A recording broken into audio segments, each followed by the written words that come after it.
po kami ng bato sa SLEX. Ito yung guhit.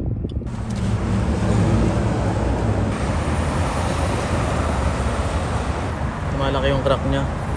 Ano po kayang dapat gawin dito? Covered kaya ito ng insurance? Galing kaming Mamplasan, kakaisip lang namin sa Alabang. Yung tinamaan pala to ng bato sa SLEX. At mula dun sa pinagtamaan ng bato, nag-crack siya. At ngayon hanggang dito na. Pero nung time na tinamaan siya ng bato, yung crack niya hanggang dito lang. Yan. Ngayon nag long drive kami mula Laguna hanggang dito sa Bicol. Napapansin ko na yung lamat niya talaga nag-e-expand hanggang sa dumating na nga dito. Yan. Ngayon may nakita ako sa YouTube na paraan para hindi na kumalat yung lamat. Lalagyan lang daw ng super glue. So kahapon nilagyan ko siya ng super glue. Ang nangyari medyo kalat-kalat yung gawa ko, pero madali lang pala siyang tanggalin. Gagamit ka lang ng blade. At yun, malilinis mo na talaga yung mga excess na super glue. Ngayon, after ko palalagyan kahapon ng super glue, nilagyan ko ng palatandaan dito. Nag-drive ulit ako ng medyo malayo-layo at napansin ko na hindi na nga umahaba yung lamat or yung crack. Kasi ito, hanggang ngayon, nilagyan ko siya ng palatandaan. Hanggang ngayon, nandun pa rin yung crack. So ngayong umaga, nilinis ko siya ng blade. Then nalinis naman siya ng sobrang kinis. Tapos nilagyan ko ulit siya ng super glue para hindi kasi ako kumbinsido kahapon sa nilagay kong super glue.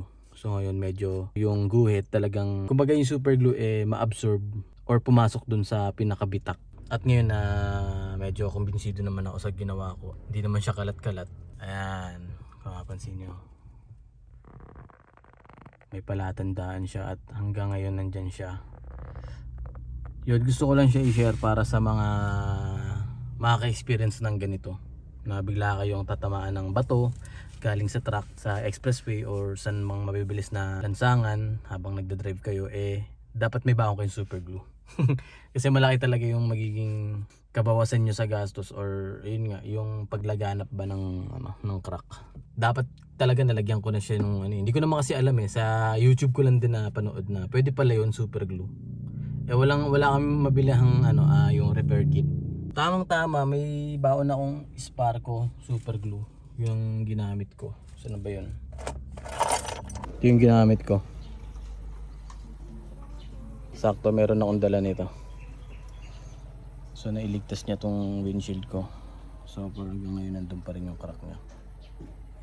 Inilagyan ko ulit. Tapos make sure ko na na-absorb niya yung super glue, yung bitak. Tapos ima-monitor ko na lang ulit. Yan yung palatandaan. Yo, update lang dito sa salamin natin, no. Di na umaba yung crack mula nung nasa Bicol tayo. Tapos nasa around 400 kilometers na yung tinakbo natin. Pero stable na yung crack, okay na siya. So, sobrang useful talaga nung super glue, no. Super glue.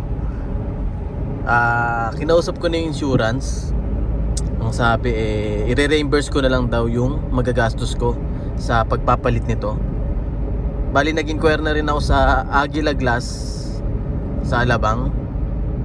At babalikan ako kasi wala pa daw available sa kanila na para sa espresso. Ngayon parang kinakausap pa nila yung central warehouse nila kung may available. Then ipapadalon sa Alabang, then pwede na itong palitan. Pero sa ngayon naghihintay pa tayo ng advice nila or text chat, ganun. Yun lang muna. At nagde-drive tayo ngayon. Ang laking truck ko. Di ba kayo natatakot na tabihan yung mga ginakat? Ay nako, yan ang dahilan kung bakit nabasag windshield ko. Kaya medyo iwas-iwas kayo sa malalaking truck, ganun. Or kahit nga yung maliit na truck na yan, no? Actually, yun yung dumali sa akin Well mga coffee mates, kung maaga ko lang na-apply yung first aid natin at hindi naman tong sa ganitong kahabang crack para sa akin, hindi ko na ito papalitan. Kasi gagastos ka pa din sa insurance ng participation fee. At nabasa ko kapag wala pa naman sa 6 inches ang crack ng windshield ay pwede pa ito. Pero dahil hindi naagapan at para sa katahimikan na din ang isip namin kaya pinapalitan ko na din ito. Bali ang participation fee na magagastos namin ay nasa 2.7k. Ang insurance ko nga pala ay BPI-MS. Ang mga requirements pala na ipinasa namin ay clear picture ng ORCR, filing of accident form. Ang form ay manggagaling sa kanila. Ikukwento mo lang dun yung nangyari. Clear picture ng driver's license, harap at likod.